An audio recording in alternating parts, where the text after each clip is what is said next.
ভাই আমরা ছাড়ি না, আমাদের মার্কেটে যাইতে বলছে। যারা আছেন তারা একটু বসি, তারা একটু বসে 200-300 কিলোমিটার সফর করতে পারবেন আজকে? এটা কি বুঝেন আপনারা? কালকে রাত্রে আপনাদের কোনো দোষ ছিল না, তারপরে বাস আটকায় নেই, ধরে নেই, ফিরাই নেই সাথীদেরকে। আর রাস্তা অথবা চলে যেতে পারবেন না, রাস্তায় তারা আটকাবে আপনাকে। কি মনে হয় আপনাদের? এটা আপনারা বুঝালাম, আপনারা ঠিক মতো যেতে পারবেন কিনা একটু হিসাব করেন। যে আপনাদেরকে পাইলে তাজা রক্তের যে নেশা কিভাবে কামড়ায় ছিঁড়ে খুবলে খাবে, ওটা একটু চিন্তা করে তারপরে আমাদের কি করণীয় সিদ্ধান্ত গ্রহণ করে। এটি আমার বলার কথা। আসসালামু আলাইকুম ওয়া রাহমাতুল্লাহ।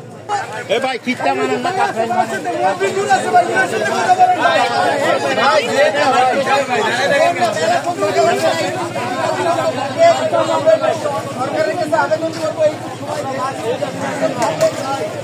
আপনারা এখানে কোথায় চলে যাচ্ছেন? এখানে সবাই সাদা হয় নাই, কেউ অনেক কি বললো।